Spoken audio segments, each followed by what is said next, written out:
112 కీర్తన. యెహోవాను స్తుతించుడి, యెహోవా యందు భయభక్తులు గలవాడు, ఆయన ఆజ్ఞలు బట్టి అధికంగా ఆనందించువాడు ధన్యుడు. వాని సంతతి వారు భూమి మీద బలవంతులగుదురు, యథార్థవంతుల వంశపు వారు దీవించబడుదురు.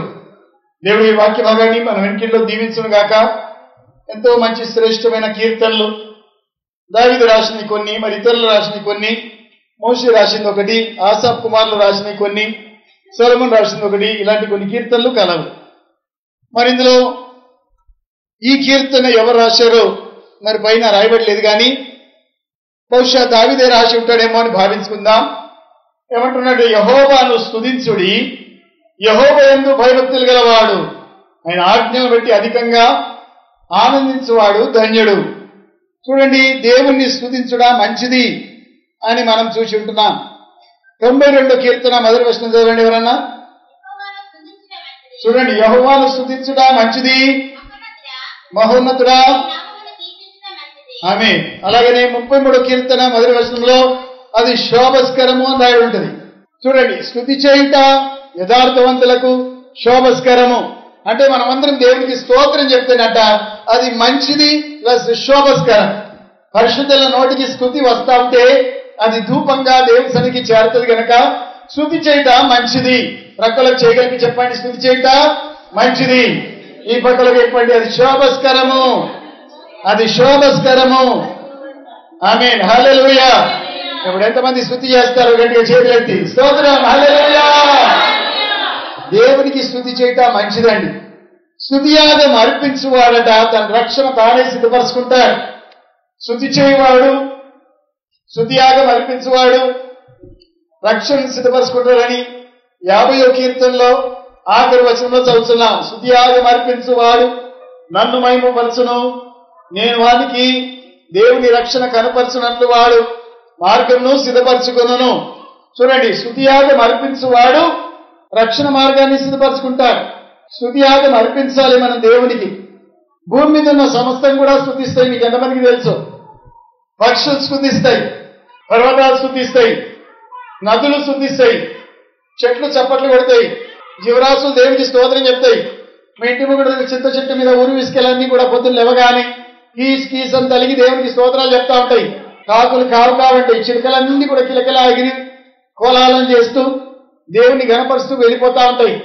వాటికి మరొక్క దేవుడిది నూతన దినం దేవుడిచ్చినందుకై అన్ని కూడా చెట్టు మీదకి ఏరి స్తుతిస్తూ ఉంటాయి. మీరు ఎప్పుడైనా గమనించారా? సాయంత్రం పొద్దుకూకుతున్నాగా ఉరివిసుకలన్నీ ఒక చెట్టు మీదకి చేరి కీస్ కీస్ కీస్ కీస్ ఎంతసేపు తగ్గుతాయి. దేవా, ఎంతసేపు మనం కాపాడినందుకు స్తోత్రం, పిల్లలకు అన్నం పెట్టినందుకు స్తోత్రం, మాకు ఆహారం ఇచ్చినందుకు స్తోత్రం అంటా ఉంటాయి గట్టిగా. కానీ మనుషులైన మనమే స్తుతించడం మర్చిపోతా ఉంటాం. జీవరాశులు కూడా స్తుతిస్తా ఉన్నాయి. ఈ స్తుతి చేయట మంచిదట, శోభస్కరము. స్తుతి చేయట ద్వారా స్తుతియాగం అర్పించువాడు నన్ను మహిమపరుచుతున్నాడు, రక్షణ మార్గం సిద్ధపరచుకున్నాను అంటున్నాడు. విమోచించబడిన మనమందరం కూడా దేవుణ్ణి తప్పకుండా స్తుతించాలని రోమపత్రిక 6:18 రాయబడింది. పరలోకమందు దేవదూతలు దేవుణ్ణి స్తుతిస్తా ఉంటాయి ఎడతెగకుండా. ఏమంటే చెప్పండి? యెహోవా దేవుడు పరిశుద్ధుడు, పరిశుద్ధుడు, పరిశుద్ధుడు, భూలోకమంతా కూడా ఆయన మహిమతో నిండి ఉంది అంటారు. పరలోకమంతలే, భూలోకమే ఆయన మహిమతో నిండి ఉంది. ఆకాశం ఆయన సింహాసనం, భూమి ఆయన పాదపీఠం కనుక ఈ భూమి అందున్నంతా కూడా దేవుణ్ణి స్తుతిస్తా ఉంది, భూమి కూడా దేవుణ్ణి స్తుతిస్తా ఉంది. మరి ఇవన్నీ స్తుతిస్తుండగా నీవు నేను కూడా దేవుణ్ణి స్తుతించాలని మనకి పాఠములు సృష్టి యావత్తు కూడా నేర్పుతున్నాయి. ప్రకటన 19:1 గట్టి శబ్దంతో దేవదూతలు హల్లెలూయా అని 4 సార్లు పలికారండి. భూలోకం పరలోకం అంతా కూడా ఆ ధ్వనితో మారుమోగింది. మనమందరం కూడా హల్లెలూయా అనడం ద్వారా దేవునికి స్తోత్రం అని అర్థం వస్తుంది. హల్లెలూయా అనే పదం హెబ్రీ పదం అయినప్పటికీ మనం హల్లెలూయా పలకడం ద్వారా దేవుని ఘనపరుస్తున్నాం, దేవుని స్తుతిస్తున్నాం. మరి స్తుతి చేయడం ద్వారా ఏమేమి మేలు మనకు జరుగుతాయి అని మనం చూసుకున్నట్లయితే మొదట మనకు రక్షణ వస్తుందట. స్తుతి చేయడం ద్వారా రక్షణ వస్తుందని 50వ కీర్తనలో 23వ వచనంలో చూసినాం. 2వ దినవృత్తాంతం 20వ అధ్యాయము 9వ వచనంలో యుద్ధాల్లో గెలుపు దొరుకుతుందండి స్తుతించడం ద్వారా. చూడండి, యుద్ధం ఘోరంగా జరుగుతూ ఉంది. ఎదుటివారు వచ్చి వాళ్ళని బాగా హింస చేస్తూ మీలో ఎవరైనా ఉన్నారో మాతో యుద్ధం చేయడానికి అని చెప్పి వారిని ఎంతో ఛాలెంజ్ ఇస్తా ఉంటే ఆ ఉత్తరం కూడా రాసిన ఉత్తరం ఆ రాజుగారు దేవుడి ముందు పరిచి దేవుణ్ణి స్తుతించి, ప్రభువా నీ ప్రజలకు నీవే దిక్కు, మేమైతే చేతగాని వారం, యుద్ధంలో మేము గెలవలేము అని దేవుని సన్నిధిలో ప్రార్థన చేయగా 1000 రథములు ఇనుప రథములు గలవాడు అక్కడికి వెళ్ళి మళ్ళీ తిరిగి వదంతి ఉట్టి వాళ్ళ దేశానికి పారిపోయాడండి. ప్రభు ఏమని ప్రవచనం చెప్పాడంటే, ఆయన ముక్కులో తాడేసి తన దేశానికి నేను తీసుకెళ్లి అక్కడనే ఆయన చంపిస్తాను, భయపడకని దేవుడు వాగ్దానం చేశాడు. అంటే ఉత్తరం, ఆయన రాసిన ఉత్తరం దేవుని ముందు పరిచి ప్రార్థన చేశాడు. ఆయన రాసిన ఛాలెంజ్ ఉత్తరం పరిచి ప్రార్థన చేశాడు. ఇద్దరు దేవతలపైకి ఏదన్నా నా నుండి రక్షించిందా? నిన్నెవరైనా రక్షిస్తారా? నువ్వెందుకు నీ దేవుని మీద విలువీగుతున్నావు? నిన్నెవ్వరు కాపాడజాలని చెప్పి ఇలాంటి పోటీతో కూడిన మాటలు వినగానే ఆయన గుండె చాలా నీరైపోయింది, బాగా దిగజారిపోయాడు, ఏడుస్తూ ప్రార్థన చేశాడు. ఆ ప్రార్థన దేవుడు ఆలకించి యుద్ధంలో జయమిచ్చాడు. అంటే రక్షణ మార్గం సిద్ధపడాలంటే స్తుతించాలి, యుద్ధంలో జయం కావాలంటే స్తుతి, విడుదల కలగాలంటే కూడా స్తుతి. ఎందుకంటే అపోస్తలుల కార్యం 16వ అధ్యాయంలో 24వ వచనంలో అపోస్తలులు చూడండి, పౌలు శీలాలు అర్ధరాత్రి వేళ నిద్ర పట్టక గాయాలన్నీ మంటలు లేస్తా ఉంటే ఆ ఉన్న సంఖ్యలు కంజరీల్లాగా వాయిస్తూ దేవునికి స్తోత్రం చేస్తూ పాట పాడడం మొదలుపెట్టారట. రక్షణ పాట పాడుతూ ఉన్నారు, స్తుతి పాట పాడుతూ ఉన్నారు. అందులో రక్షణ గురించి వాళ్ళకు బోధించారు. మరి ఎంత నొప్పి ఎంత బాధ ఉంటుందో నిద్ర పట్టినప్పుడు దేవుని స్తుతించడం మొదలుపెట్టారు. అప్పుడు వెంటనే దేవదూత దిగి వచ్చి ద్వారాలు తెరిచి సంఖ్యలు ఊడిపోయేటట్టు చేసి వారిని స్వస్థపరిచి బయటకు తీసుకొచ్చి వదిలేశాడు మన సువార్త చెప్పడానికి. సంఖ్యలు విడిపోతాయి స్తుతి ద్వారా. సంఖ్యలు ఏమైపోతాయి చెప్పండి? హఠాపంచలు అయిపోతాయి, సింహాల నోళ్లు మూయబడతాయి, సముద్రంలో దారి ఏర్పడుతుంది, స్తుతి చేయడం ద్వారా ఆకాశం తెరబడుతుంది, స్తుతి చేయడం ద్వారా కూరలన్నీ కూడా పండాలం చుట్టూ మూరెడెత్తుతో వాళ్తాయి. అంటే ఆహారం లేకుంటే ఆహారం దొరుకుతుంది, పంటలు సమృద్ధిగా ఉంటాయి, వర్షాలు లేకుంటే వర్షాలు కురిపించబడతాయి. స్తుతిలో గొప్ప సామర్థ్యం దాగి ఉంది. హరవస్తు సూర్యనారాయణ గారు ఇప్పుడు కూడా టీవీ ఛానల్లో వస్తూ ఉంటారు. ఆయన యేసుక్రీస్తే దేవుడని ఆ మైకులో పెట్టి మందిరాల్లో బోధించడం ఎప్పుడైతే మొదలు పెట్టారో బ్రాహ్మణులందరూ కూడా ఆయన బాగా గొట్టేట సంఖ్యలతో గట్టి పడేసింది, తాళం వేసింది కట్టి. ఇప్పుడు దేవుని వెలుగు గొప్పగా వచ్చి సంఖ్యలను కాల్చి విడగొట్టిందండి. ఆ సంఖ్యలు సగం కాలిపోయిన ముక్క కూడా ఉంది, చేతి కాలలేదు కానీ సంఖ్యలు మాత్రం కాలి ఊడిపోయింది. అది మూట అట్లే కట్టిపెట్టింది దేవునికి సాక్షార్థంగా. మనసుంటలే మాత్రం సంఖ్యలు తెగిపోయిందేమో, అది తెగిందే ఉండేమో ముక్క అనుమానపడదు. దేవుని అగ్ని ఎటువంటిదంటే షడ్రక్ మేషక్ అబేద్నెగోల అగ్నిలో పడ్డ అగ్ని వాసన కూడా అంటకుండా బయట తీసే దేవుని అగ్ని. దేవుని అగ్ని ఎటువంటిదంటే సంఖ్యలు మాత్రం కాలినే కానీ రోమాలు అలాగనే ఉన్నాయి, చర్మం అలాగనే ఉంది. ఎంత భయంకరం చూడండి. మన ఫేస్బుక్ లో ఒక ఫోటో చూశారు, హ్యాపీ బర్త్డే వాడుకుంటా ఉన్నారు, కేక్ కట్ చేశారు. ఈ తుంటరి పిల్లలు ఏం చేసిందంటే పావర కొట్టినది, అది కొడతారు కదా అంత మీద పడుతుంది చూడండి, ఫోమ్ లాగా స్ప్రే పడుతుంది. అది కొట్టేసరికి క్యాండిల్ వెలుగుతో ఈ ముఖానికి అగ్ని గుంజుకొని ఆమె ముఖమే కాలిపోయిందండి. ఆ స్ప్రే కొట్టంగా, స్ప్రేకి ఎంత పవర్ ఉంటుందంటే క్యాండిల్ వెలుగుతో మంట గుంజుకొని ఆమె ముఖం మీద పడ్డ స్ప్రే ముఖం మొత్తం మంటలైంది. ఆమె గబాలన రూమ్ లోకి పరిగెత్తింది. ఫేస్బుక్ లో చూపించారు. మీరు ఎవరైనా స్ప్రే వాడేటోళ్ళు చాలా జాగ్రత్త. ఎక్కడైతే అగ్ని ఉంటుందో అక్కడ స్ప్రే వాడకూడదు. దేవునికి స్తోత్రం, హల్లెలూయా. స్తుతి చేయట మంచిది, స్తుతి చేయట శోభస్కరము. స్తుతి చేయట ద్వారా రక్షణ మార్గం సిద్ధపరచుకుంటాం. విమోచించబడిన వారు స్తుతి చేయాలి, స్తుతి మళ్ళీ గట్టిగా చేయాలి. చూడండి ప్రకటన 19:7 చదవండి. ప్రకటన 19:7. మెల్లగా స్తుతించకూడదు, గట్టిగా స్తుతి చేయాలట. ప్రార్థన ఎప్పుడైతే మనం మొదలు పెడతామో స్తోత్రం స్తోత్రం అని గట్టిగా మొదలు పెట్టాలి, గట్టిగా స్తుతించాలని 19వ అధ్యాయము ప్రకటన 7వ వచనంలో రాయబడింది. చూడండి, అప్పుడు గొప్ప జనసమూహం ధ్వని, జలముల శబ్దం, ఉరుముల శబ్దం, చూడండి గట్టి శబ్దం వినబడేది పరలోకంలో. సర్వాధికారి దేవుడు ఏలుచున్నాడు. అది జలముల శబ్దం, అది జనముల శబ్దం. జనం అంటే మనుషులు, జలం అంటే నీళ్లు. అయితే జనముల శబ్దం, జలముల శబ్దం వంటి ధ్వని గట్టిగా దేవునికి స్తోత్రం చెప్పండి అని కేక వేయబడ్డది.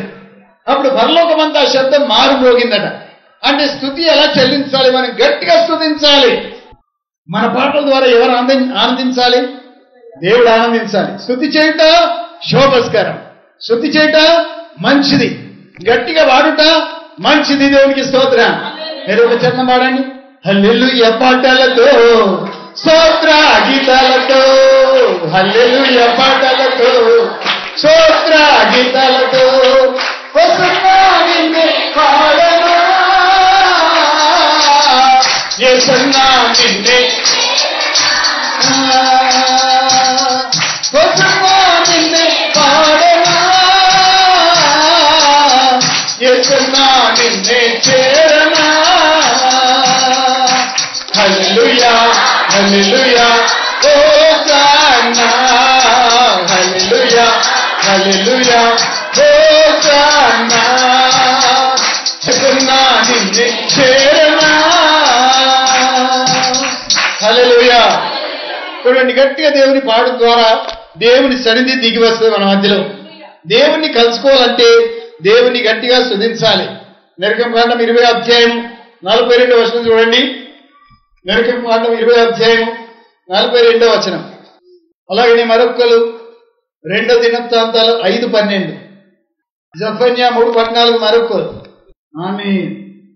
ఈ అధ్యాయం అండి 20వ అధ్యాయం 18వ వచనం. ప్రజలందరూ ఆ ఉరుములు, ఆ మెరుపులు, ఆ బూర ధ్వని, ఆ పర్వత ధూమమును చూసిరి. ప్రజలు చూసి తొలగి దూరంగా నిలిచి, అయ్యా మీరే మాతో మాట్లాడండి, మేము విందుము. దేవుడు మాతో మాట్లాడిన యెడల మేము సరిపోదుము. అంటే ఆ ఉరుముల శబ్దం, మెరుపుల శబ్దం, మనం ఎప్పుడైతే దేవుని స్తుతి చేస్తామో, గట్టిగా హృదయపూర్వకంగా దేవుని స్తుతించినప్పుడు భయంకరమైన దేవుని సన్నిధి మన మధ్యలోనికి దిగి వస్తుంది. అప్పుడు యాజకులు కూడా తేజమహిమకు నిలవలేకపోయి రాయి ఉంటుంది. అంటే దేవుని సన్నిధిని మనం అనుభవించుటకు దేవుణ్ణి గట్టిగా స్తుతి చేయుట మంచిది. అప్పుడు సన్నిధి మనం అనుభవిస్తాం. దేవునికి స్తోత్రం. హల్లెలూయా. తేజస్సు దిగును. 2 దినవృత్తాంతం 5:12 తేజస్సు దిగును. ఆమేన్. చూడండి, తాళాలు వాడారు, వాళ్ళు చప్పట్లు కొడతా ఉన్నారు, గట్టిగా గానం చేస్తా ఉన్నారు, కృతజ్ఞతాస్తుతులు చెల్లిస్తా ఉన్నారు, సన్నపు నార బట్టలు ధరించుకున్నారు. అందరికీ ఒకే టైప్ యూనిఫామ్ క్వైర్కి. ఈ రోజుల్లో కూడా కొంతమంది క్వైర్ చాలా చక్కగా పింక్ వస్త్రాలు అంటే అన్ని పింక్ వేసుకుంటారు, వైట్ అంటే అన్ని వైట్ వేసుకొని, అదే మగపిల్లలందరూ మంచిగా సూట్ వేసుకొని అప్పుడప్పుడు టీవీలో కనబడతా ఉంటారు. వందలాది మంది క్వైర్ సేమ్ డ్రెస్ లో ఉంటారు. ఎందుకంటే ఇది బైబిల్ పద్ధతి. అప్పుడు అందరూ కూడా ఏక స్వరంతో దేవుని స్తుతించిరి. ఒకరు ఎటో వాడినట్టు ఒకరు ఇంకో చరణం ఎత్తినట్టు లేదు. అక్కడ ఏక స్వరంతో ఎప్పుడైతే పాడిరో దేవుని తేజస్సు దిగి వచ్చిందండి వారి మధ్యలో. దేవుని మేఘం దిగి వచ్చింది. చప్పట్లు కొడదాం గట్టిగా. హల్లెలూయా. మనం దేవుని సన్నిధిని అనుభవించాలంటే, సంఖ్యలు విడిపోయి ప్రార్థనలు స్తుతులు చేయాలంటే, రక్షణ మార్గం బయలుపడాలి, యుద్ధంలో గెలవాలంటే, గోడలు కూలిపోవాలంటే, సంఖ్యలు విడిపోవాలంటే ఏక స్వరంతో దేవుని స్తుతించాలి. పాస్టర్ గారు లేకుంటే ఎంతో మొత్తుకుంటారు, చప్పట్లు కొట్టండి, అందరు కొట్టండి, చప్పట్లు కొట్టండి అంటా ఉంటారు. ఒక్కరు కూడా చెవి మీద దేని వారినట్టు ఉండదు. వాళ్ళ మనసు ఎటు పెట్టేస్తారో ఏమో. ఇక్కడ కూర్చుండి ఆలోచన చేస్తా ఉంటారు, అయ్యో రేపు కోడి కోసుకునేది ఉండే, ఈ ఎల్లన్నా అమ్మి పెట్టేది ఉండే, దాన్ని విడిచిపెడితే మరి ఎట్లనే ఏమో, ఇంటికి తాళం వేసిందో లేదో, గ్యాస్ బంద్ చేసిందో లేదో, మా అక్క ఈ వారం వస్తుంది అన్నది, మరి అత్తదో రాదో, ఇవన్నీ ఇక్కడ కూర్చుని మనం ఆలోచన చేయొచ్చండి. దేవుని స్తుతించుడు ద్వారా ఏక మనసుతో మనం స్తుతిస్తే, ఉత్సహించు పెదవులతో మనం స్తుతిస్తే దేవుడు ఆనందిస్తాడు. జఫన్యా గ్రంథం 3వ అధ్యాయం 14వ వచనం చూడండి. జఫన్యా 3:14. సియోను నివాసులారా ఉత్సాహధ్వని చేయండి, ఇశ్రాయేలీయులారా జయధ్వని చేయండి. ఓ పూర్ణ హృదయంతో సంతోషించి గంతులు వేయండి. దేవునికి స్తోత్రం. గంతులు వేయుడి అంటే గంతులు వేయుడి అన్నప్పుడు యవనస్తులు వేయాలా, ముసలోళ్ళ? అందరా? బైబిల్ చెప్తుంది అందరూ గంతులు వేయుడి, రోబిన దూడల వలె గంతులు వేయుదురు గాక అని చెప్పి అదే జఫన్యా గ్రంథంలో రాయబడి ఉంటుంది. కనుక క్రొవ్విన దూడ, వృద్ధులేమి యవనసులేమి, కన్యకలు యవనులంతా వృద్ధులతో కూడి నాట్యమందు అనేది జఫన్యా గ్రంథంలో ఉంటుంది. వృద్ధుతో కలిసి నాట్యం ఎవరు చేస్తున్నారు? కన్యకలు, యవనులు, వీళ్ళందరూ గంతులు వేస్తూ పాడుతూ ఉన్నారట. అప్పుడు దేవుని సన్నిధి దిగి వచ్చి, మేము మన్నాలో సభలకు వెళ్ళినప్పుడు అప్పుడప్పుడు కొంతమంది జిల్లా పాస్టర్లు ముందుకు పోయేవారు. ఇక ఏం కేదుకున్నా ఈ మన సుంకెట్ పాస్టర్ ఏం చేసు ఆయన ఎగురితే పరబోతుందని ఏమన్నా ఇట్లా సైగా చేసు వాళ్ళ మోరతాడికి సుంకెడికి వచ్చిన వాళ్ళకు వీళ్ళందరికీ ముంగడు పోయి దుంకుతురు. ఆయన ఆనందిస్తుండే, వాళ్ళని దుంకుపిస్తుండే. ఇక సూర్యపేట గారికి ఉత్సాహం ఆగపో, రవి గారికి, నల్గొండ గారికి ఆలెంబడి నేను దుంకుంటా ముంగడ పోతుండే. ఇక మేమందరం కలిసి దుంకుడు మొదలుపెడితే దేవుని సన్నిధి బలంగా దిగివచ్చు. దేవునికి స్తోత్ర. ఎంత ఉజ్జీవంగా ఉంటుండేనే. సంతోషించి ఉత్సాహంతోని చేయుడి, గంతులు వేయుడి. ఎందుకనగా దేవుని స్తుతించడం మంచిది, దేవుని స్తుతి చేయట మంచిది. హల్లెలూయా. స్తుతించడం మంచిది, అది శోభస్కరము. జనులు నాతో దేవుని మందిరానికి వెళదామని చెప్పినప్పుడు నా హృదయం బాగా దిగజారిపోయిన అనిందా? నేను సంతోషిస్తుని. జనులు మన చుట్టుపక్కల ఎవరని చెప్పిన అనుకోండి, పదా ఇవాళ ఆదివారం మందిరానికి పోవాలా అని అంటే మన హృదయం సంతోషించాలి. హల్లెలూయా. చూడండి, అడవి బీడులన్నీ స్తుతిస్తా ఉన్నాయి, చెట్లన్నీ స్తుతిస్తా ఉన్నాయి. 98 కీర్తన 8వ వచనం ప్రకారం నదులు కూడా స్తుతిస్తున్నాయి, చెట్లు చప్పట్లు కొడుతున్నాయి, జీవరాశులు పక్షులు అన్ని కూడా దేవుని స్తుతిస్తా ఉన్నాయి. సృష్టి యావత్తు కూడా దేవుని స్తుతిస్తున్నాయి, పర్వతాలు కూడా దేవుని స్తుతిస్తా ఉన్నాయి. మనుషులైన మనం కూడా దేవునికి స్తోత్రం చెల్లించాలి. 148వ కీర్తనలో ఎన్ని వస్తువులు స్తుతిస్తున్నాయి మీరే మార్కింగ్ చేసుకుంటూ పెట్టుకోండి. హిమము స్తుతిస్తుంది, ఆవిరి స్తుతిస్తుంది, ఇంకా చెప్పండి మనసు స్తుతిస్తుంది, పెను తుఫాన్ స్తుతిస్తుంది, పిల్లలు స్తుతిస్తా ఉన్నారు, పెద్దలు స్తుతిస్తా ఉన్నారు. ఎంతమంది స్తుతిస్తున్నారు? 148 కీర్తనలు మొత్తం స్తుతి. అంతమంది దేవునికి స్తోత్రం చెప్తా ఉన్నారంటే విమోచించబడ్డ మనం కూడా ఏం చేయాలి చెప్పండి? దేవునికి స్తోత్రం చేయాలి. హల్లెలూయా. 112 కీర్తన 1వ వచనం మరోసారి, యెహోవాను స్తుతించుడి, యెహోవా యందు భయభక్తులు గలవాడు, ఆయన ఆజ్ఞలు బట్టి అధికంగా ఆనందించువాడు ధన్యుడు. వారి సంతతి వారు భూమి మీద బలవంతులగుదురు. దేవుణ్ణి స్తుతించువారు ధన్యులు. వారి సంతతి వారు భూమి మీద ఏమవుతారు? బలవంతులైపోతారు. చూడండి, ఒకసారి స్తుతించమన్నాడు ఎరికో చుట్టూ తిరుక్కుంటా యెహోషువ గారు. బూరెలు ఊదారు, స్తుతి చెప్పారు. అది ఆఖరి రౌండ్ లో గట్టిగా కేకలేశారు. గోడలన్నీ కూడా లోపల వైపు పడిపోయినాయి, వీళ్ళ మీద పడలే. 6 రథములు పరిగెత్తే గల గోడలు వీళ్ళ మీద పడితే వీళ్ళొక్కరు కూడా ప్రాణంతో ఉండేవారు కాదు. అయితే దాని చుట్టూ వీళ్ళు తిరుగుతా ఉన్నారు 6 లక్షల మంది దేవుని స్తుతిస్తూ గనక గోడలన్నీ లోపల వైపు, ఇక్కడ గోడ ఇటు, ఆ గోడ ఇటు, ఈ గోడ లోపలికి, ఈ గోడ ఇటు, లోపల వైపు గోడలు పడ్డాయి. భూకంపం అత్తే ఈ గోడ అటు వాడాలా, ఆ గోడ ఇటు వాడాలి, ఇట్లా ఉంటుంది కదా భూమిని, భూకంపం అత్తే. కానీ ఈ గోడలన్నీ లోపల వైపు పడ్డాయి.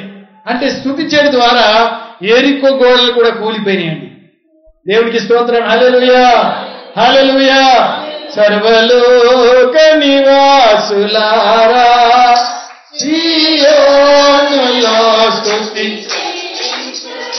సంతోష గీతం పాడుడి, దేవుని నామం స్తోత్రించుడి, ఈలాగు దేవుని స్తోత్రించుడి, ఈలాగు దేవుని స్తోత్రించుడి.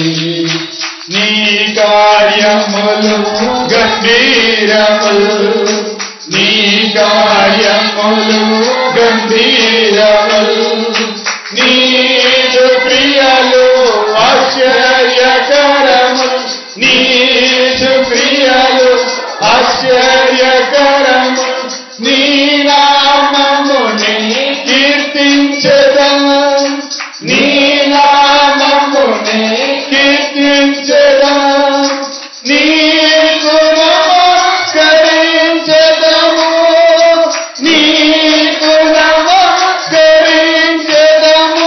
సర్వలోక నివాసులారా సియోనులో స్తుతి చెల్లించుడి, సంతోష గీతము పాడుడి, దేవుని నామము స్తోత్రించుడి, నీలాగు దేవుని స్తోత్రించుడి, నీలాగు దేవుని స్తోత్రించుడి.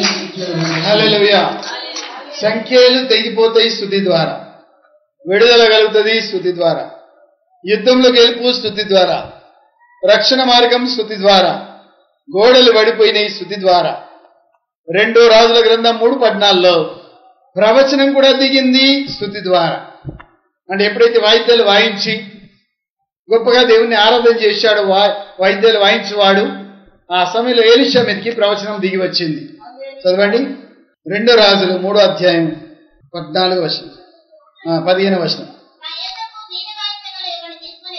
చూడండి, నా యొద్దకు వీణ వాయించగల ఒకరిని తీసుకొని రమ్ము. వాయించుచుండగా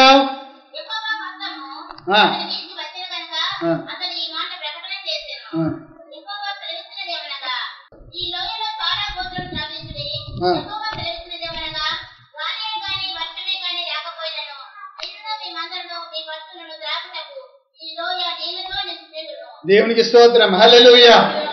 వాయిద్యాలు వాయించేవాడు వైనికుడు ఒకడు వాయిద్యం వాయించగా, ఎందుకంటే అప్పటికి ఎలీషా భక్తులకి బాగా కోపం వచ్చింది. రాష్ట్రాలకు కోపం రావచ్చా? అప్పుడప్పుడు వస్తుంది. యేసు ప్రభు కూడా కోపం వచ్చింది. రూకలు మార్చెట్టి అన్ని ఏం చేశాడు? తీసి ప్రభు ఏం చేశాడు? దాన్ని విసిరి పడేశాడు. ఆవురాలన్నీ బయటకు ఎంటేశాడు, జీవరాశులు బయటకు ఎంటేశాడు. నా మందిరం ప్రార్థనా మందిరం అనబడును కానీ మీరు దాన్ని దొంగల గుహగా చేస్తురి అని ప్రభు కోపగించుకున్నాడు. ఇక్కడ కూడా అహాబు భక్తుడు వచ్చి, ఇశ్రాయేల్ దేశం రాజు కూడా వచ్చి యుద్ధంకు వెళ్తుమా వద్దా అని చెప్పి దేవుణ్ణి అరుచుకొని పోవడానికి ఏం చేశారంటే వాళ్ళిద్దరు రాజులు ఎలీషా దగ్గరికి వెళ్ళారు విచారణ చేయడానికి. పరిశుద్ధులను విచారణ చేయడం మంచిది కదా, అయ్యా పోతుమా వద్దా అని విచారణ చేస్తే అయ్యగారికి అప్పుడే కోపం వచ్చి నుండి, నీ తల్లి పెట్టుకున్న బేల్ దేవత విగ్రహార్థికుల దగ్గరికి నువ్వు ఎందుకు వెళ్ళలేవు, నా దగ్గరికి ఎందుకు వచ్చావు అడగడానికి? ఆ ప్రవక్తలు లేరా మీకు 450? వాళ్ళ దగ్గరికి వెళ్ళడానికి కోపగించాడు. మళ్ళా శాంతం కావాలంటే వాయిద్యాలు వాయించడం వాళ్ళని పిలిపించారు. వాళ్ళు వాయిద్యాలు పాడుతూ ఉండగా ఆయన మనసు శాంతమైపోయింది. శాంతమైతేనే ప్రవచనం వస్తుంది, శాంతమైతేనే పాట వస్తుంది. శాంతంగా ఉంటేనే కొన్ని మంచి మాటలు చెప్పగలుగుతాం. కోపం మీద బగ్గుమంటాం కదండి.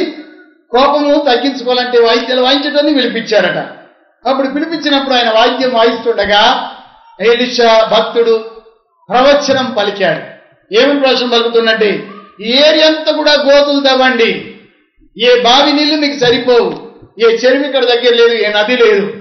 కానీ యెహోవా సెలవిస్తుంది ఏమనగా, ఏ వర్షం రాకుండా ఏ గాలి వీచకుండా దేవుడి గోతులన్నీ కూడా నీళ్లతో నింపబోతున్నాడు కనుక మీరు గోతులు తవ్వండి అని చెప్పి వాళ్ళకి పనులు అప్పచెప్పాడు.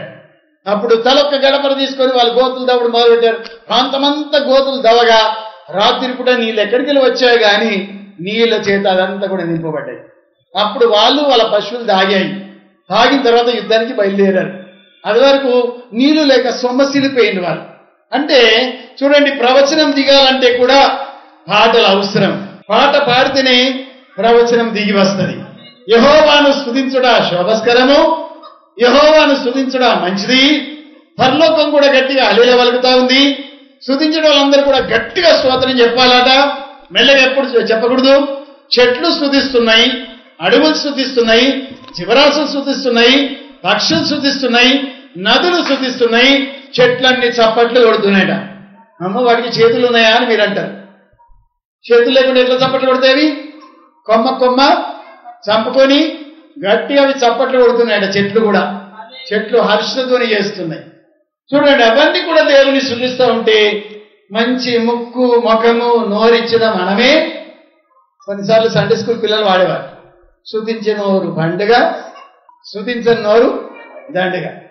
చప్పట్లు కొట్టే చేతులు పండుగ, చప్పట్లు కొట్టని చేతులు దండగ అని వాడేవారు. ఆ చరణం నాకు రావడం లేదు. వాడినాయన ఎట్లుంటుంది ఆ చరణం? రాదా మీకెవరికి? శుద్ధి చేసే నోరు పండుగ, శుద్ధి చేయకపోతే దండగా. ఆ నోరు ఉన్నా వేస్తే కదండి. శుద్ధి చేయాలి. యెహోవాను స్తుతించుడి, యెహోవా యందు భక్తి గలవాడు, ఆయన ఆజ్ఞలను బట్టి అధికంగా ఆనందించువాడు ధన్యుడు. వారి సంతతి వారి భూమి మీద బలవంతులగుదురు, యథార్థవంతుల వంశం వారు దీవించబడుదురు. చూడండి, యథార్థత కూడా చాలా అవసరం క్రైస్తవులైన మనకు. మన వంశం దీవించబడాలంటే మనం యథార్థంగా ఉండాలి. మన బొంబాయిలో పెళ్లి చేసి వచ్చిన నేను మా విషయాల ప్రక్కకు కన్యాదానం చేయడానికి కేరళ నుండి వచ్చిన వాళ్ళ తండ్రి గారిని పిలిపించా స్టేజ్ మీదకి. ఆయనకు 100 ఎకరాల తోటి ఉంటుంది. కాఫీ, షుగర్ కేను, ఇంకా రకరకాల పంటలు పండే భూములు 100 ఎకరాలు ఉంటాయి. ఆయన పిల్లకు 30 తులాల బంగారం పెట్టేశారు ఒంటి నిండా. అయితే ఆయన ఇప్పుడు కన్యాదానం చేయాలి కదా. ఆయనకున్నరే 2 కుమార్తెలు, ఇంకెవరు కొడుకులు విడుకులు ఎవరు లేరు. పెద్దామెకి పెళ్ళి అయిపోయింది. ఇప్పుడు ఈమె కన్యాదానం చేయాలి. నేను ఇంగ్లీష్లో మాటలు చెప్పాలి, ఆయనకు తెలుగు అర్థం కాదు.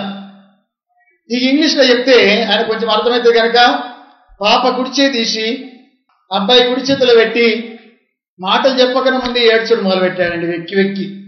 ఆయన చూస్తే నాకే దుఃఖం వచ్చింది. ఇన్నేళ్లు పెంచుకున్న పిల్లను మరొకరి చేతికి అప్పప్పుడు ఎంత బాధకరమో తండ్రికి అప్పుడు నాకు అర్థమైంది. దేవునికి స్తోత్రం. చాలా బాధపడ్డాడు. ఉన్నలందరూ కూడా కంట తడి పెట్టారు. చాలా వాళ్ళు కూడా ఏడ్చారు ప్రజలు. యథార్థవంతుల వంశము దీవించబడు. వాళ్ళ వంశాన్ని దేవుడు ఎంత దీవించాడు. వాళ్ళకున్న 7 తరాలు తిన్నా దాని ఆహారం వాళ్ళ దగ్గర ఉంది. ఇప్పుడు గుట్ట మీద పెద్ద బంగ్లా, 4-5 కార్లు, పెద్ద హోటలు, 3 స్టార్ హోటల్. అది ఇప్పుడు 4 స్టార్ చేయబోతున్నారట. మీకు 4 స్టార్ అంటే మీకు అర్థం కాదు, కానీ ప్రపంచంలో పెద్ద పెద్ద హోటల్ ఏమున్నాయో వాటికి కొన్ని స్టార్స్ బిరుదు ఇస్తూ ఉంటారు.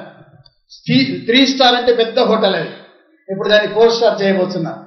అందులో సబ్బు ముక్క మనకు రెడీ ఉంటుంది, బ్రష్ పెట్టి ఉంటుంది, shaving cream, shaving blades, tea వేసుకునే పాత్రలు అవన్నీ కూడా అమర్చబడి, బెడ్ మీద కొత్త చెద్దర్లు, తువాలలు, బాత్రూంలో కొత్తవి, షాంపూ కాడికెళ్ళి, టీ ప్యాకెట్స్ కాడికెళ్ళి, పాల ప్యాకెట్ల కాడికెళ్ళి మనకి ఏది అవసరమో అక్కడ జగ్గులో వేడి నీళ్ళు కరెంటు పెట్టి చేసుకొని మనం టీ ఏ రాత్రి అన్నది ఆగచ్చు. అసలు హోటల్లో మనల్ని ఉంచారు. ఆ హోటల్ వారిది, వాళ్ళ పెద్దనాన్న వాళ్ళది. ఆయన ఎమ్మెల్యే ఒకప్పుడు. అయితే ఇలాంటి పెద్ద కుటుంబాన్ని దేవుడు దీవించాడంటే వాళ్ళ వంశం వారు యథార్థంగా జీవించు నేర్చుకున్నారు. యథార్థవంతుల వంశం దీవించబడును. ఆఫీసులు ఎక్కడనో వీళ్ళ మనసు కుదిరింది, ఒకరికొకరికి మనసిచ్చుకున్నారు. మరి మ్యారేజ్ ప్రైస్తో లెక్కలు జరగాలని మా తమ్ముని భార్య మరదలు షరతు పెట్టింది. ఏ అగ్ని చుట్టూ తిరుగుడు మా దాంట్లో ఉండదు అయ్యా, ఏ పూజలు ఉండవు కనుక ఈ లెక్కలు మీకు ఇష్టమైతేనే ఈ పెళ్లికి ఒప్పుకోండి అని చెప్పేసి వాళ్ళు చచ్చినట్టు మన లెక్కలకు ఒప్పుకున్నారు. వేలాది మంది వచ్చిన వాళ్ళ ప్రజలు అందరు అంగిలు లొంగిలే. ఎంత పెద్దోళ్ళైనా పెద్దరాయుడు అంగిలు లొంగిలే. అన్ని తెల్లటి బట్టల మీద వాళ్ళు కనబడితే టై కట్టుకొని నేను కనబడుతున్నా, బెరుకులాగా పొలంలో బెరుకు మొక్కలు వచ్చినట్టు. అయితే ఎంతో గ్రాండ్గా ఈ మ్యారేజ్ సంపన్నం చేశారు. నేను చెప్పినట్టే వాళ్ళు పాపం గజగజ వణుకుతూ అయ్యా మీ లెక్కల్ని వేస్తామన్నారు. బట్టి వాళ్ళు ప్రార్థన చేసి మంగళసూత్రం వేసి డప్పులు కొట్టిగా ముగించేశారు. 2 నిమిషాలు పట్టలే పెళ్లికి. మరి అదే బాంబేలో ఒప్పందాలన్నీ వేయించి మేము మ్యారేజ్ జరిగించాం ఘనంగా, క్రైస్తవ మ్యారేజ్. అయితే యథార్థంగా మనం ఉంటే మన వంశమే దీవించబడతాడు.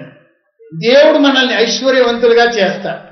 ఎప్పుడైతే మన వంశంలో కుటిలు వస్తుందో, అబద్ధాలు వస్తాయో, మోసం వస్తుందో, ఒకని కొట్టుడు, ఒకని దన్నుడు, ఇలాంటి ఎప్పుడైతే వంశంలో వస్తాయో అది నువ్వు అనుభవించకుండా వచ్చినా నీ తర్వాత నీ వంశపోలు కుంటిగా, గుడ్డిగా, ఊచకాల చేతుల వారిగా పుట్టి అది అనుభవించవలసి వస్తుంది. అలాంటి భయంకరమైన శాపం మిగిలిపోతుంది వంశానికి. మనం యథార్థంగా జీవిస్తే మన వంశం దీవించబడుతుంది. మీ వంశంలో ఉన్న గొప్పలు అయిపోతారు, ఒక్కొక్కరు ఆఫీసర్లు అయిపోతారు. వాళ్ళ వంశంలో చూస్తే వాళ్ళు 10 మంది అక్క చెల్లెళ్ళట. మా విషయాలకు ఉన్న అత్తమ్మలు 10 మంది, ఆ 10 మంది మొత్తం కుటుంబాల సమేతంగా, భర్తల సమేతంగా వచ్చారండి. వాళ్ళ కొడుకులందరూ ఒక్కొక్కరు డెంటిస్టు, డాక్టర్లు, ఇంజనీర్లు, విదేశాలకు వెళ్ళిన ఆఫీసర్లు, అందరు గొప్ప గొప్ప ఆఫీసర్లు అండి. నేను ఆశ్చర్యపోయినా. ఒక చిన్నమ్మ భర్తన యూనివర్సిటీ మీద ప్రొఫెసర్ అట. ఏదైతే సియు సెంట్రల్ యూనివర్సిటీ ఉంటుందో వరంగల్లో, తర్వాత హైదరాబాద్లో యూనివర్సిటీ, పూనాలో యూనివర్సిటీ, బాంబే యూనివర్సిటీ, అన్నిటి మీద పెద్ద ఆయన, ఎప్పుడు తిరుగుతుంటాడు. అయితే మా అబ్బాయి కూడా ప్రొఫెసర్ అండి అని చెప్తే సంతోషపడ్డాడు ఆయన. గొప్ప గొప్ప హోదాలు దేవుడు ఇస్తాడండి. గొప్ప గొప్ప చదువులు ఎప్పుడు ఇస్తారు?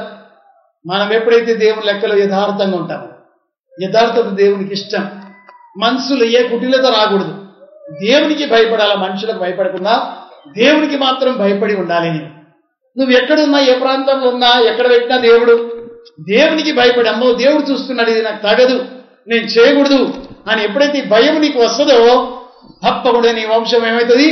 దీవించబడును. దేవునికి స్తోత్రం. నువ్వు లోనికి వెళ్ళినప్పుడు గట్టిగా చెప్పరే, నువ్వు బయట వచ్చినప్పుడు నీ పొలాలు, నీ పిండి విసికి చొట్టే, రొట్టెలేసి గంప, నీ పిల్లలు, నీ పశువులు, నీ గొర్రెల మందలు, నీకున్న అన్ని కూడా దీవిస్తాడు దేవుడు. పొలంకు తుదకు రోగం వచ్చినా గద్దిస్తాడని. మన వంశం దీవించబడాలంటే మనం సత్యం పలకాలి. ఎప్పుడు అబద్ధాలు పలకకూడదు. పిల్లలకు కూడా అబద్ధాలు పలికితే మనం ఒప్పుకోవద్దు. మన పిల్లలకు సత్యం పలుకుడు నేర్పాలి. ఎప్పుడైతే ఈ సత్యం మన నరాల్లో రక్తంలో ఉంటుందో, సత్యం అనగా ఎవరు? యేసే సత్యం. ఆ సత్యం ఉన్నప్పుడు మన వంశం దీవించబడతాడు. మన వంశంలో గొప్పలు ఉడతారు. నీ వంశం తరతరాలు దేవుని దీవెనతో ఉంటుంది. హల్లెలూయా. 3వ వచనం, కలిమియు సంపదయు వారి ఇంట ఉండును, వారి నీతి నిత్యం నిల్చును. ఏమేమి ఉంటుంది చెప్పండి? కలిమి సంపద. పలకండి, కలిమి సంపద, కలిమి సంపద, కలిమి. మనందరూ ప్రకలాడేది ఇది కదా. గొప్ప గొప్ప చదువులు ఎందుకు చదివిస్తున్నారు చెప్పండి? కోటి విద్యలు కూటి కోసం వెళ్ళినప్పుడు ఎందుకు గొప్ప విద్యలు మనం చదివిస్తున్నామంటే పిల్లలు గొప్పలు కావాలి, కలిమి ఉండాలి, సంపద ఉండాలి. చూడండి, మా తమ్ముడు మా చిన్నమ్మ ముందు నమ్మింది, తర్వాత తమ్ముడు ముగ్గురు నమ్మారు, చిన్నమ్మ కొడుకులు, మేము ముగ్గురం నమ్ముకున్నాం. ఇప్పుడు మా వంశం ఎలా దీవించబడ్డది? మా పెద్ద అబ్బాయి ఇంజనీరింగ్, వాళ్ళ కొడుకులు కూడా. ఇప్పుడు మొన్న పెళ్ళైన వ్యక్తి కూడా ఇద్దరు భార్య భర్తలు కలిసి లక్షలు సంపాదిస్తున్నారు. ఆమె యాపిల్లో జీతానికి ఉందంటే, యాపిల్ అంటే ప్రపంచంలో అతిపెద్ద ఫోన్ కంపెనీ యాపిల్. దానికి జీతం కూడా ఎట్లుంటుందో ఆలోచించండి. తమ్ముడు బిడ్డ డెంటిస్ట్ గా మారింది, తమ్ముని కొడుకు ఇంజనీర్ అయిపోయింది, మా తమ్ముని కొడుకు. అంటే వంశం దీవించబడుతుంది. ఒకప్పుడు చాలా పేదోళం, అమ్మ బిడ్డల గంప మోస్తుండే, ఆఫీసులో నీళ్లు పెట్టబోతుండే. మీకు అందరికీ మా చరిత్ర తెలుసు.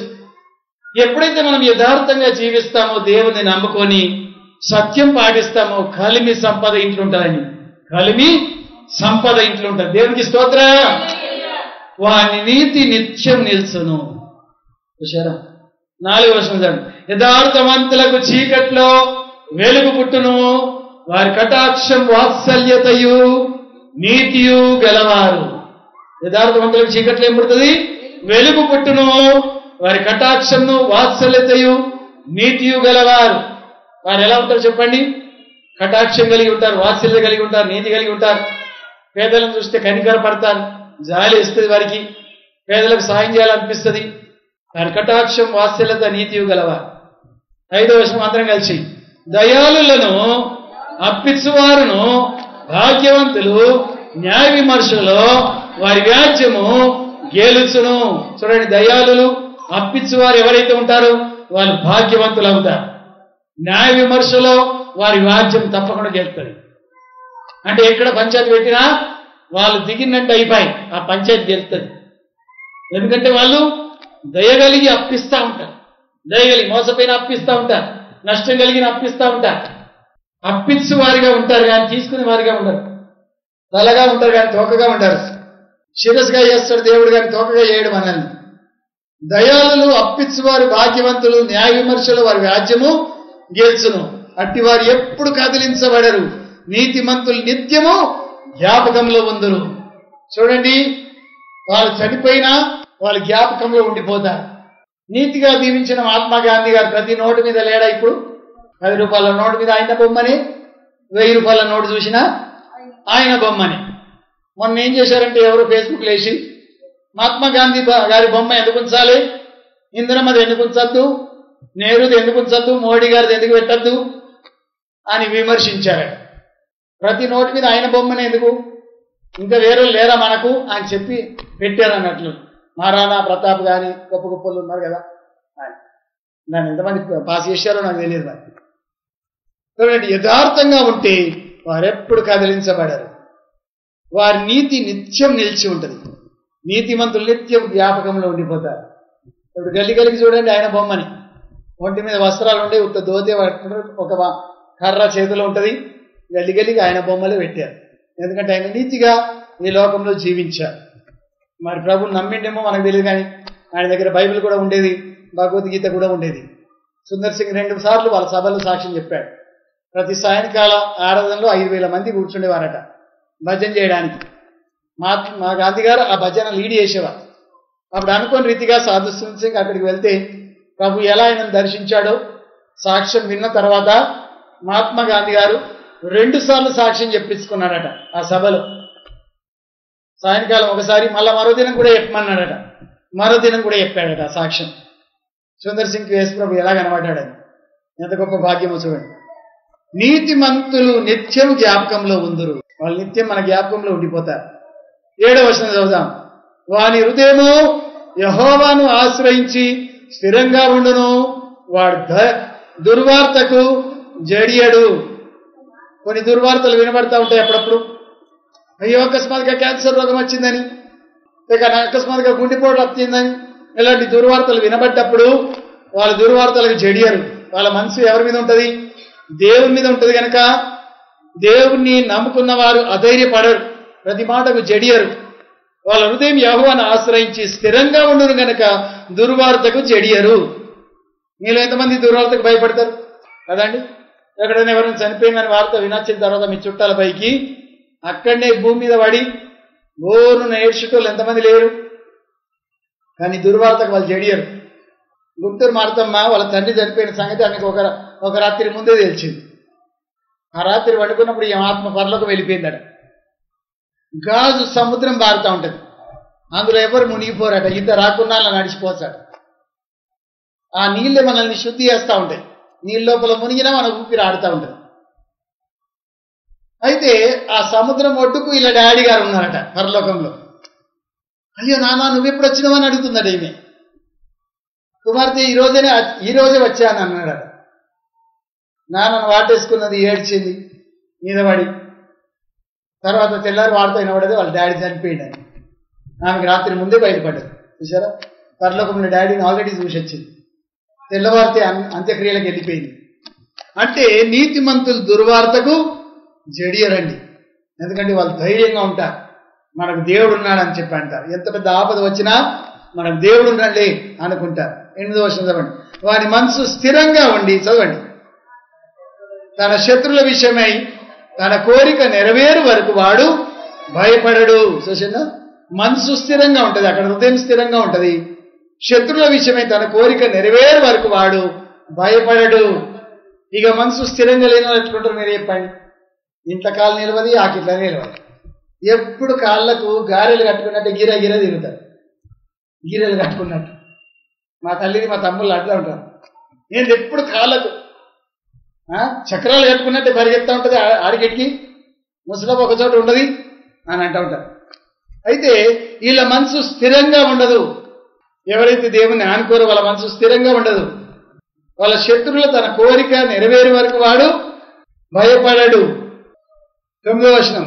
వాడు దాతృత్వం కలిగి బీదలకిచ్చును, వాని నీతి నిత్యం నిల్చును, వాని కొమ్ము ఘనత నుండి హెచ్చింపబడును. దేవునికి స్తోత్రం చెప్దాం. హల్లెలూయా.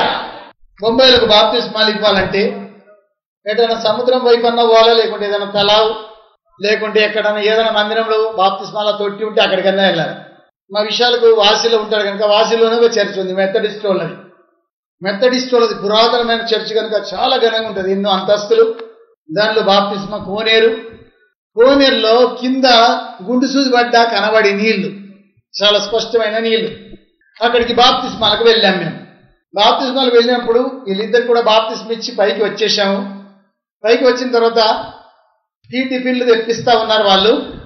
వీళ్ళు టీ టిఫిన్లు అన్నీ వంచుతా ఉంటే, చూడండి, కేరళ నుండి వచ్చిన అమ్మాయికి ఏం తెలియదు కదా పాపం, ఇంకో కొన్ని మాటలు మీరు కూడా చెప్పండి గాంధీ గారు అని చెప్పి నేను ఆయనకి చెప్తా ఉన్నా. మాస్టర్ గారు, ఇందులో పనిచేసే మట్టి పని చేసే ఇద్దరు భార్య భర్తలు కూర్చున్నారు కదా, వాళ్ళు మన తెలుగు వాళ్ళని ఇప్పుడు తెలిసింది నాకు, నేను వాళ్ళకి సువార్త చెప్తా అని చెప్పి ఆయన బయలుదేరి తర్వాత ఈయన చెప్తాను. ఇక వట్టి చేతులతో పోకూడదు కదా, వాళ్ళ కోసం ప్రత్యేకంగా కూల్ డ్రింక్స్ ఓపించుకొని సమోసాలు తీసుకొని, అమ్మా మీరు ఇక్కడనే పని చేస్తున్నారా, పట్టండి తినండి, ముందు బాగా తినబెట్టించిండు. తిన్న తర్వాత సువార్త ఎప్పుడు మొదలు పెట్టిండు. ఆఖరికి నేను ఈ మూలకుండే చూస్తా ఉండగా వాళ్ళ నెత్తి మీద కూడా చేతులు పెట్టి ప్రార్థన చేసేసాడు. దేవునికి స్తోత్రం. హల్లెలూయా. నేను అనుకున్న ఇంతమంది మేము చేసిన సేవ కంటే ఈ సేవ చాలా గొప్పది. తిండికి తిండి పెట్టే, యేసుని పరిచయం చేసే, ప్రార్థనకు ప్రార్థన చేసే, మందిరం పలానా చోట ఉంటుంది వారం పోండి అని చెప్పేసి. మీరెవరన్నా ఆ పని చేస్తారా చెప్పండి? వీటికి ఎంతమంది రాదు? ఈయన చెద్దర్లు అమ్మేటోళ్ళు వచ్చిండు. చెద్దర్లు కొనుక్కున్నాం, అయిపోయింది. మా పుట్టిదాన్ని వండబెడితే వాళ్ళు సంబరపడతా ఉన్నారు. డాక్టర్ నిండా ఆ ట్రాలీ నిండా చెద్దర్లు తెచ్చారు. వాళ్ళు మంచినీళ్ళు అడిగితే పండ్లు ఫలాలు కూడా మంచినీళ్ళతో పాటిస్తే చాలా సంతోషపడ్డారు. ప్రభు అంటున్నాడు, బట్టి మంచినీళ్ళు ఇచ్చి పండ్లు ఇచ్చి పంపిస్తావా, సువార్తని చెప్పవా అని అడగబట్టి. అయ్యో వాళ్ళు ఎంపీ వాళ్ళు కదా, పానీపత్ అట, మరి వాళ్ళకి ఏ భాష, హిందీ భాష కావాలి కదా ప్రభువా అంటే, హిందీ బైబిల్ అందులో ఉన్నాయి చూడు పుస్తకాల గుంపులు అని చెప్పాడు దేవుడు. నిజంగా ప్రేమ సందేశం అడుగుంది హిందీది. బైబిల్ తీసుకొచ్చి వాళ్ళ చేతులు పెట్టి, రోజు చదువుకోండి అయ్యా, మీకు క్షేమం ఉంటుంది, మీ బాధలన్నీ తీరుస్తాడు దేవుడు. ఒక ఆయనకు 3 పిల్లలట, మరొకైనా పెళ్లి చేసుకోవాలి. ఇంకా వాళ్ళకిద్దరికి చేతులు అది ఉంచి వారితో పాటు ఫోటో దిగితే వాళ్ళు సంబరపడతా ఉన్నారు. అయ్యా ఇప్పటి సంది రోజు చదువుకుంటాం దీని అనమాట. ఎవరొచ్చినా మన ఇంటికి సువార్త చెప్పాలి. మనం దేవుడికి స్తోత్రం. మనం ఉన్నమే దాని కొరకు. నా కళ్ళు వెతుకుతా ఉంటాయి ఎవరు అయినా సువార్త ఎవరికి చెప్పాలని. ముసలి నిలబడి కంగారు పడకుండా మా గుంపత్తుని చూపుతా ఉన్నాడు గోవిందపల్లిలో. మేము కార్లో కూర్చుంటే అప్పుడే బయలుదేరాలి. ముసలే కళ్ళలో ఆ మీద ప్రేమ చూశా. నేను ఎంతో ప్రేమతో నా వైపు చూస్తున్నాను. మరి గొర్రెల కాపరే ఎవరు ముసలి దగ్గరికి పోయి నా భుజం మీద చేతి పెట్టిన, అయ్యా నువ్వు దేవుణ్ణి నమ్ముకో, చూడు దేవుడు నీకు మేలు చేస్తాడు అని చెప్పి గజమ పట్టుకోడు. ఎంతో సమరపడుతున్నాయన. నమ్ముకుంటాయ్యా నమ్ముకుంటా అంటున్నాడు. హల్లెలూయా. ఈ లోకంలో చాలా మంది యేసు ప్రభువుకు హృదయం ఇచ్చడానికి రెడీగా ఉన్నారు, కానీ చెప్పేటోళ్ళు కావాలండి ఇరుగు పొరుగు వారు. మనం చెప్పి తీరాలి. దేవునికి స్తోత్రం.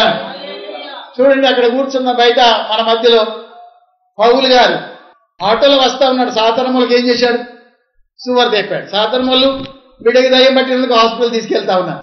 అమ్మ దవాఖానలో దయ్యం పడితే ఏం చెప్తారు వాళ్ళు, ఇంజక్షన్తో దయ్యం పోతుందా? దేవుని గుడికి తీసుకెళ్ళండి, మెట్పల్లికి ప్రార్థన చేస్తే మీకు న్యాయం అవుతుందని ఏ 2 మాటలు చెప్పిండో లేదో, సాతారంలో ప్రార్థన జరిగే వాళ్ళ భార్య భర్తలు మారిని, వాళ్ళ పిల్లలు మారిని. ఇప్పుడు పాటలు కూడా చాలా జోరుగా వాడుతున్నారు వాళ్ళ పిల్లలు. చప్పట్లు కొట్టండి వాళ్ళని బట్టి. ఆమె ఎందుకు ఈ పని జరిగింది? ఆటోలో కూర్చున్న పౌలు గారు నోరు తెరిచాడు. అమ్మా నువ్వు దేవుణ్ణి నమ్ముకుంటే నీకు నయం అవుతుందని చెప్పాడు. అలా చెప్పినందుకు వాళ్ళ కుటుంబానికి రక్షణ వచ్చింది.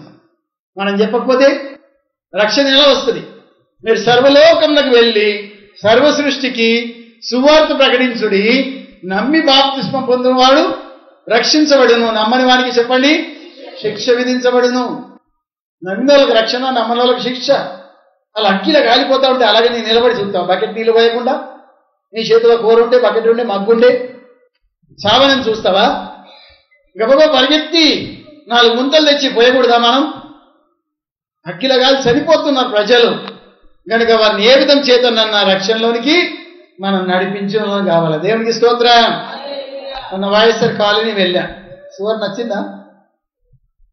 అయితే వాళ్ళ ఇంట్లోకి రాధా అనే అన్యురాలు వచ్చింది, మరొక ముస్లిం వచ్చింది. వీళ్ళింత ప్రార్థనంతా జరిగిపోయిన తర్వాత రాధమ్మ నెత్తి మీద చేయబెట్టి, అమ్మ కొంగేసుకో, కళ్ళు మూసుకో, ప్రార్థన చేస్తాను. చెయ్యమంటావా అని అడగకూడదు కూడా ఎప్పుడు మనం. దేవునికి స్తోత్రం. చక్కగా నెత్తి మీద చేతుంచి యేసయ్య ఇచ్చిన అధికారంతో ఏం చేయాలి మనం? ప్రార్థన చేయాలి. ఆమె చచ్చినట్టు కొంగేసుకున్నది, కళ్ళు మూసుకున్నది గట్టిగా ఏమన్నా కానీ. అప్పుడు నెత్తి మీద చేతుంచి ప్రార్థన చేసింది, నువ్వు దేవుని నమ్ముకో అమ్మా అని చెప్పేసి. ముస్లిం ఆవిడ ముందుకు వచ్చింది, ఆమె కూడా ప్రేయర్ చేసేసా, ఆమె ప్రార్థన చేయించుకున్నది, ఆమె కావాలనే వచ్చింది.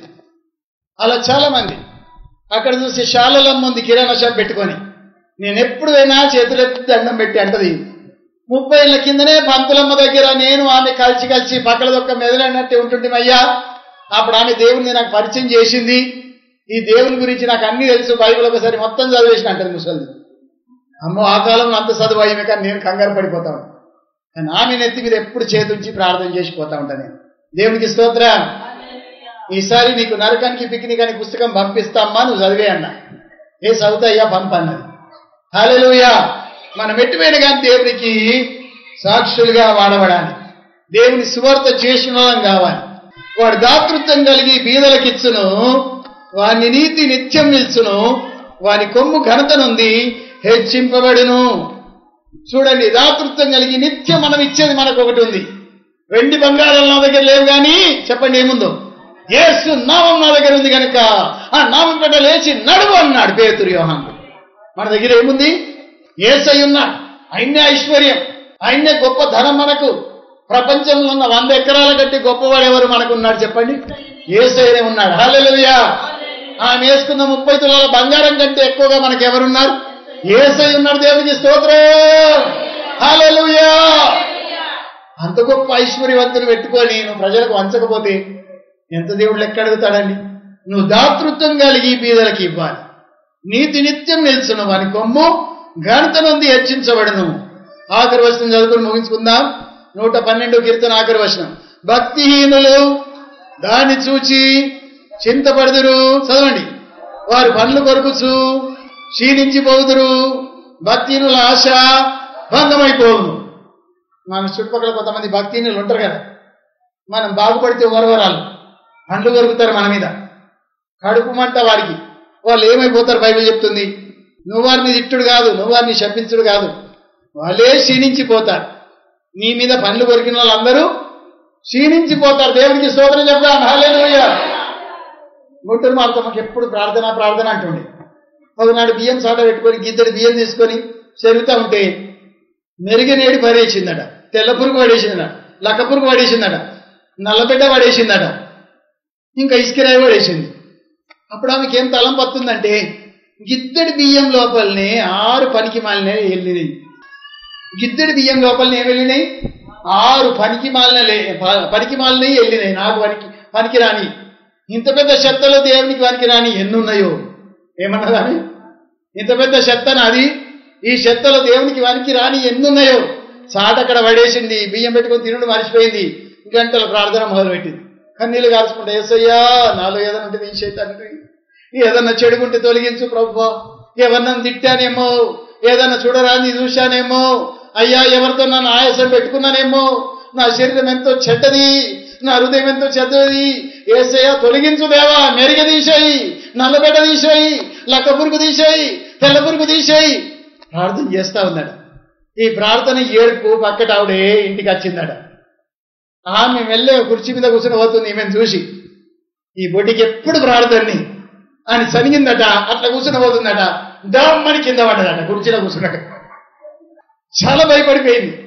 ఏదో సప్పుడు వచ్చేది కంగారు పడకుండా మార్తమ్మ ఆమె నన్ను ముగించుకొని ఇట్లా చూసిందట. అయ్యో అమ్మగారు ఎలా పడ్డారు, మీరు ఎలా పడ్డారు అని చెప్పి కంగారు పడకుండా ఈమె లేచి ఆమెను లేపిందట. ఏం జరిగిందంటే ఆమె వణుకుతా ఉందట, భయపడుతుంది, చెప్తలేదు ఏం జరిగిందో. అమ్మా తర్వాత చెప్తా, ఇప్పుడు నా మనసు బాగులేదు, నేను వెళ్ళిపోతున్నాను, అటే వెళ్ళిపోయిందట. 4 గొట్టంగా భర్త వచ్చిన తర్వాత ఆమె నెమ్మదిగా ఇంటికి వచ్చి అప్పుడు చెప్తుందట, అమ్మా నీ గురించి నేను మనసులో సనుక్కున్నా, దీనికి ఎప్పుడు ప్రార్థనని అని నేను మనసు చిన్నపుచ్చుకున్నా. అంతలో నీ లోపల ఉన్న యేసయ్య నిలబడి నన్ను ఇరుగ చూసినాము, ఇట్లా కల్లార చూసి నేను గజ్జుమన్నా, సడెన్ కొట్టినట్టు వెనకకు పడిపోయి నా కుర్చీ మీద కూర్చున్నాం. నీలో నిజంగా యేసయ్య ఉన్నాడమ్మా, చెడుగు ఏది లేదు, నీలో నిందాగా యేసయ్య ఉన్నాడమ్మా అని ఆమె సాక్ష్యం చెప్పింది. మనలో ఎవరుండాలి చెప్పండి? ఎవరుండాలి? కుట్రనా, కుయుక్త, మోసమా, అబద్ధాలా చెప్పండి? చెడుగా, చెడ్డ ఆలోచనలా, ఇవే ఉండద్దు. నీలో యేసయ్య ఉండాలి. హల్లెలూయా. ప్రక్కలకు చేయగలిపి చెప్పండి, నీలో యేసయ్య ఉండాలి, నీలో యేసయ్య ఉండాలి. చెప్పండి, నీలో యేసయ్య ఉండాలి. ఆమె దేవునికి స్తోత్రం, హల్లెలూయా. నీ మందిరమై నేనుండగా నా యందుండి నడిపించవా,